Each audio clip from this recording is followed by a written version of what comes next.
Pokari. Sedang bingung dan resah mau apa? Yuk kita dengerin Pokari. The show will begin in 3, 2, 1.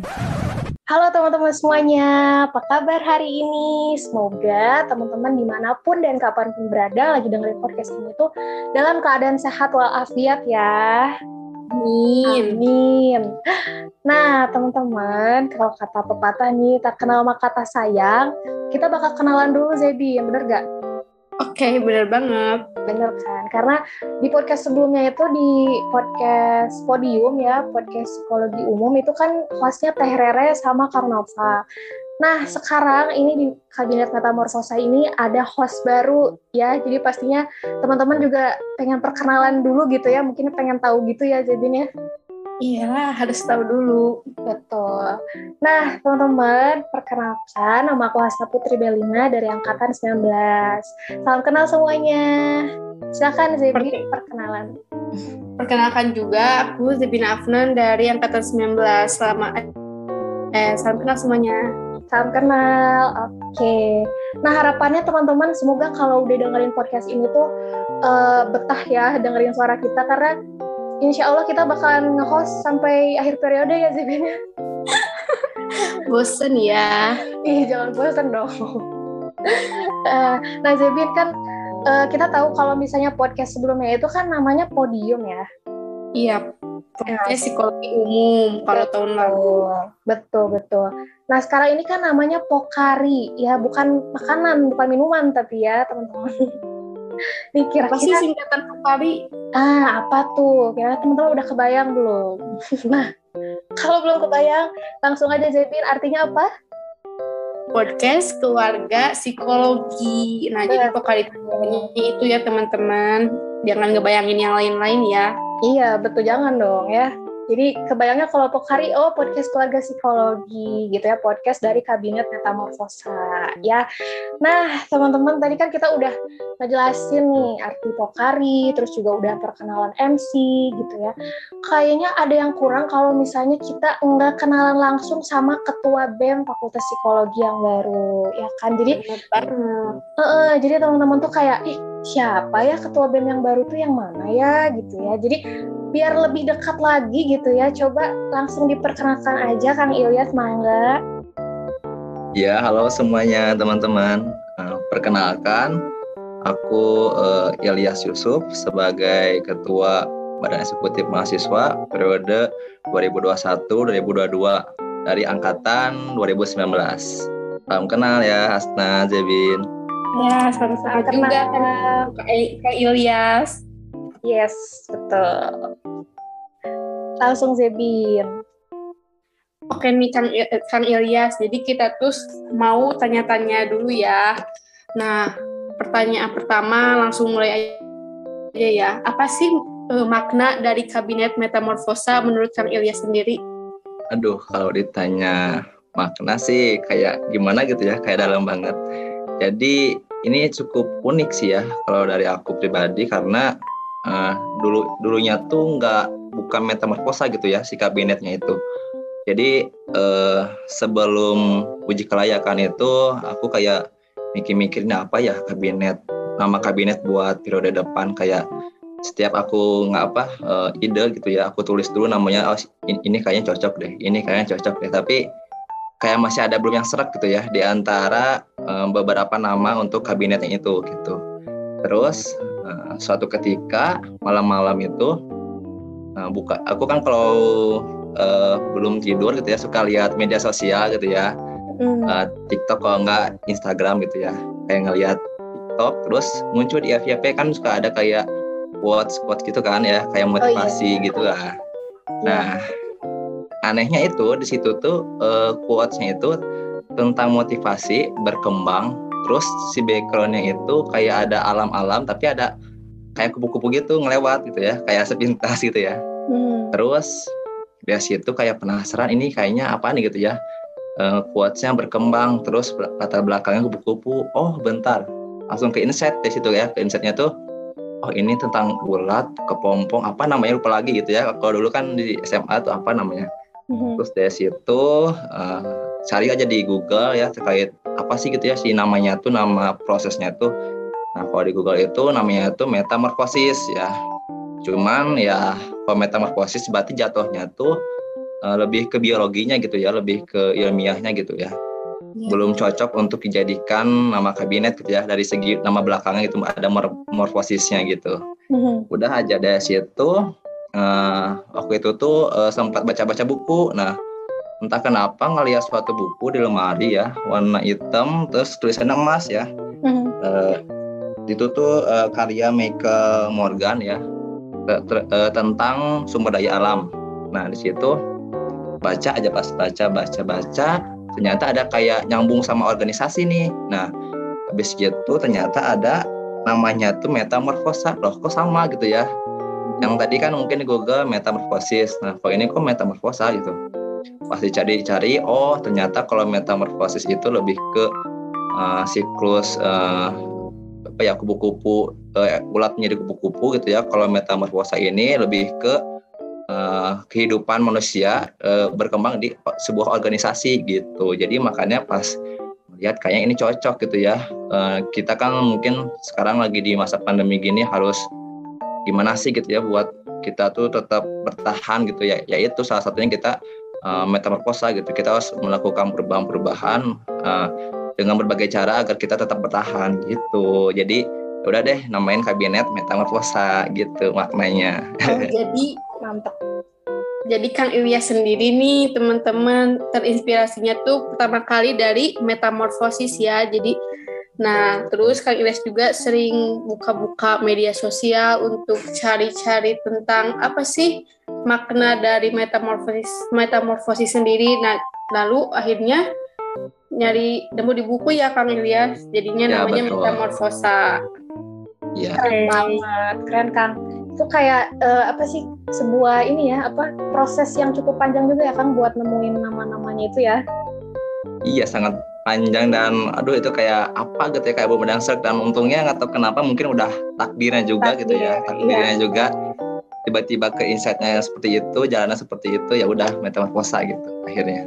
Keren banget sih, bermakna yang sangat dalam gitu ya. Jauh banget. Keren. Nah, terus Kang, tadi kan udah nih ya, makna dari kabinet metamorfosa. Udah dalam nih, bagus banget. Nah, kira-kira rencananya tuh apa aja sih gitu yang udah Kang Ilyas bayangkan atau udah Kang Ilyas persiapkan buat kabinet metamorfosa ini? Aduh, kalau ngomongin rencana ya pasti ya, kalau dari aku pribadi, rencananya yaitu memperbaiki yang kurang ya, dan mempertahankan yang baik ya.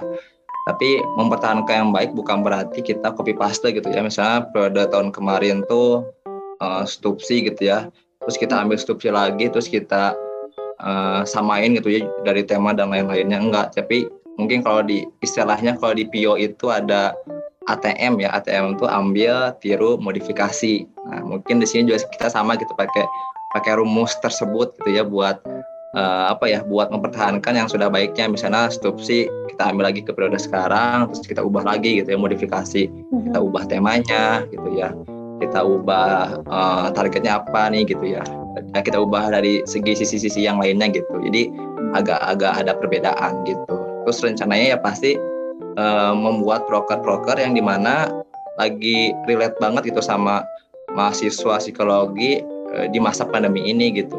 Misalnya mungkin kayak sekarang kan lagi susah ini ya, nyari relasi ya. Apalagi pandemi gitu ya, jarak jadi komunikasinya secara daring gitu ya, nggak secara tatap muka. Jadi orang itu gimana sih cara dapat relasi cuman dari jauh gitu ya, dari rumah ke rumah gitu.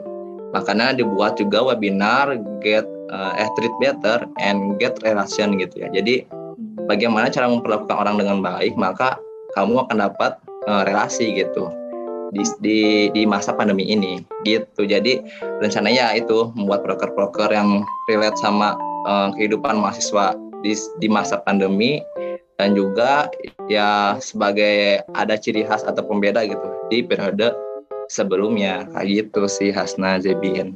Oke, keren banget nih rencananya Kang Ilyas, udah terlihat matang gitu loh Kang. Iya, udah jelas banget nih kayaknya. Udah bagus ya Kang. Jadi intinya kayak Prinsipio ya. Ini kayaknya akangnya mau ke Pio ya. Iya betul. Oh Kok betul. tahu ya? Iya, udah tercium bau-bau Pio nih. Intinya tuh amati, tiru sama apa Kang tadi? Modifikasi ATM. Modifikasi ya. Nah emang jadi pertahankan yang baiknya aja ya Kang dari periode sebelumnya gitu ya. Betul. Nah, bagus banget sih, keren. Lanjut nih Kang ke pertanyaan yang selanjutnya. Apa sih perbedaan kabinet metamorfosa dengan kabinet sebelumnya menurut Kang Ilyas sendiri? Waduh, dari segi apanya nih? Segi apanya ya? Bebas lah Kang. Iya bebas aja Kang. Bebas. Oke, kalau aku pribadi gitu ya nangkepnya sih kalau periode kemarin gitu ya kabinet Spirit itu lebih ke apa ya? Meningkatkan branding si BEM-nya gitu. Mungkin karena periode BEM yang pertama kali online gitu. Jadi gimana caranya buat ningkatin si branding BEM ini walaupun kegiatan atau aktivitasnya itu dilakukan secara online gitu ya. Itu yang aku tangkap di periode kemarin ya, makanya mungkin ada kayak yang sukses tuh webinar apa sih gitu ya, yang nasional dan juga sekarang gitu ya ini podcast gitu yang terbaru. Jadi bedanya itu. Nah, sedangkan kalau di periode aku pribadi gitu ya, aku sendiri ya, yang sekarang ini mungkin lebih ke si personality BEM-nya itu. Misalnya kayak ikutan organisasi atau kepanitiaan itu nggak hanya sekedar ngerjain tugas ya atau memenuhi non SKS akademiknya, tetapi apa gitu yang pengen kalian dapat itu di organisasi atau kepanitiaan itu apa gitu. Dan setelah kalian ikut organisasi dan kepanitiaan itu apa yang kalian dapetin, nah itu tuh aku pengen kayak lebih ke personality-nya gitu. Jadi skill-skill apa yang kalian sudah dapat gitu. Jangan sampai kalian tuh ikut organisasi atau ikut kepanitiaan tuh hanya sebatas tugas dan tadi ya SKS non akademiknya. Jadi harus ada yang bermanfaatnya gitu buat diambil ataupun bermanfaat buat nantinya kalian sarjana gitu ya saat kerja gitu. Jadi lebih ke personality-nya gitu. Kalau tahun kemarin lebih ke meningkatkan branding si BEM-nya gitu sih. Oh, jadi Kang Ilyas sendiri juga kayak mengajak kepada mahasiswa-mahasiswa yang lain supaya ketika ikutan organisasi, ketika ikutan kepanitiaan itu jangan cuma mengejar SKS non-diknya juga ya, tapi juga betul. Harus mengejar ilmunya juga. Jadi jangan semata-mata hanya karena SKS non-dik juga ya teman-teman semua. Iya, betul sekali. Melatih soft skill juga ya Kang ya? Benar-benar. Oke. Nah, udah nih, tadi udah rencana-rencananya, terus juga perbedaan kabinetnya. Nah, kira-kira nih, harapan Kang Ilyasnya sendiri buat kabinet metamorfosa atau buat staff-staffnya tuh gimana aja nih? Boleh nih Kang, di-sharing. Iya, harapan. Oke. Ya, yang namanya harapan pasti ya semua orang pengen harapannya baik gitu ya, pengen harapannya yang bagus-bagus ya. Sebenarnya sih harapan aku ya tadi gitu ya, kalian tuh ketika ikut organisasi ya apalagi di periode sekarang itu harus royal gitu ya, jangan tadi gitu, jangan karena SKS non-dik, jangan karena gabut gitu ya, gabut selama online nggak ada kegiatan gitu ya, jangan juga karena cari pengalaman aja, jangan juga karena ada si teteh cantik gitu ya jadi ikutan organisasi. Nah jangan juga kayak gitu, jadi ada tujuan gitu dari kalian sendiri kenapa pengen masuk organisasi. Jadi harapannya ya nanti ketika kalian ikut organisasi ini ya tadi kalian tuh berkembang di sini tuh, bukan hanya sekedar formalitas ikutan doang gitu ya, cuma nempelin nama doang, enggak. Jadi kalian tuh harus apa yang didapat di organisasi ini dan kalian tuh berkembang di sini tuh. Jadi harapannya ya tadi sama, lebih ke personality di BEM-nya itu lebih harus berkompeten gitu ya, profesional dan juga solid. Jadi harapannya sih ke depannya itu. Jadi yang aku mau gitu sih. Oke, jadi harapannya Kang Ilyas tuh lebih ke untuk si orang tersebut tuh biar lebih berkembang gitu ya Kang ya. Jadi nggak hanya betul. Dia tuh ibaratnya tuntutan kerjaan aja gitu ya, tapi memang karena dibuat kayak biar dia tuh lebih meningkatkan terutama soft skill-nya gitu ya Kang ya. Jadi nggak hanya hard skill-nya aja. Tuh, iya benar. Emang betul sih Kang, kayaknya tuh kalau misalnya di dunia kerja juga kayaknya kalau mengandalkan hard skill doang tuh nggak cukup ya. Pasti. Ya kan, pasti kita tuh perlu yang namanya soft skill gitu. Apalagi kan zaman sekarang tuh harus udah berpikir kreatif ya. Jadi kayak berbagai macam platform juga harus digunakan gitu ya, kayak sekarang ada TikTok, ada podcast segala macam. Iya benar. Iya betul banget, keren sih, keren. Semoga harapannya Kang Ilyas bisa terlaksana gitu ya dan bisa tereksekusi dengan baik. Amin. Oke. Terakhir nih Kang, boleh Kang Ilyas membuat ajakan-ajakan kepada mahasiswa-mahasiswa yang lain buat ikut proker-proker di BEM nih Kang. Oke, jadi ya buat teman-teman semua ya, terutama keluarga mahasiswa psikologi Unisba ya, kedepannya pada periode saya ini bakal mengadakan atau menghadirkan ya proker-proker di mana proker-proker ini dibuat sesuai dengan minat dari keluarga mahasiswa psikologi Unisba gitu, dan juga sesuai dengan kehidupan gitu ya, relate kehidupan mahasiswa di masa pandemi ya. Jadi bagi kalian yang misalnya, aduh Kang, aku belum punya pengalaman, aku masih malu, aku takut akademik jelek, sebenarnya itu kembali lagi ke kalian ya. Kalian bisa mengatur enggak sih? Kalian bisa menguasai diri kalian nggak sih gitu ya buat menjalani itu semua gitu. Jadi jangan takut ketika kalian belum punya pengalaman ataupun takutnya akademiknya turun gitu. Jangan takut gitu, karena kalau menurut aku ketika kalian masuk organisasi atau kepanitiaan ya, yang pertama itu kalian mau belajar deh gitu. Mau belajar tuh dalam artian kalian mau berorganisasi ya, kalian loyal gitu, kalian mau berkembang gitu. Dan yang kedua baru pengalaman. Jadi pengalaman itu kalau menurut aku pribadi itu lebih ke kedua gitu, nomor 2. Jadi yang pertama itu ya mau belajar intinya gitu. Terus ya tadi gitu ya, jangan takut ketika kalian akademiknya turun nanti Kang kalau misalnya ikut kepanitiaan gitu. Enggak kok gitu ya, karena itu kembali lagi ke diri kalian masing-masing, bagaimana kalian bisa time manajemennya gitu ya, mengatur waktunya ketika kalian mana kepanitiaan, mana akademik, mana yang harus didahulukan gitu ya, skala prioritasnya gitu sih.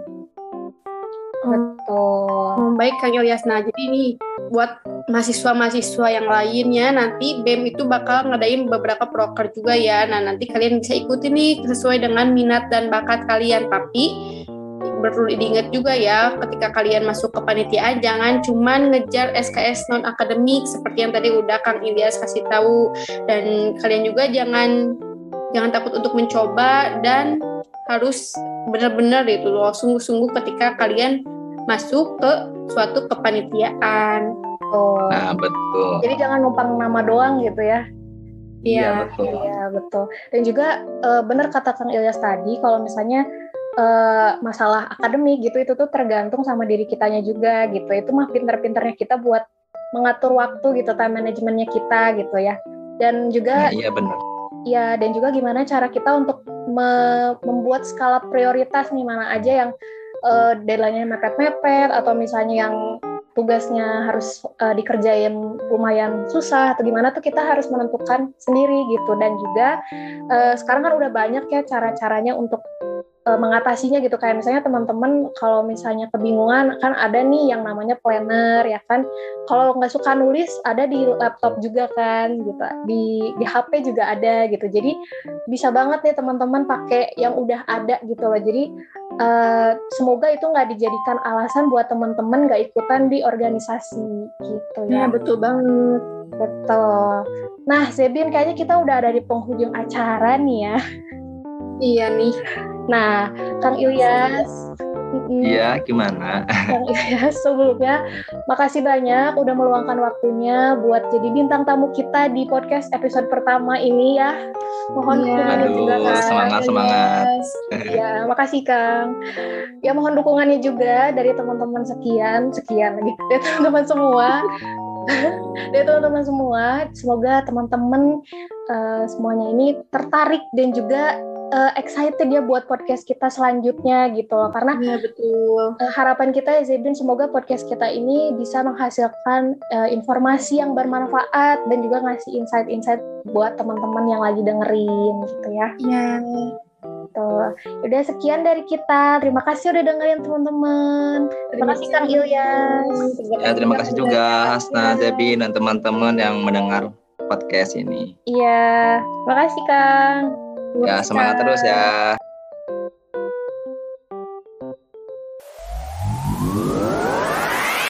Terima kasih kepada teman-teman yang udah nyempetin waktunya untuk ngedengerin podcast Psikologi Unisba ini.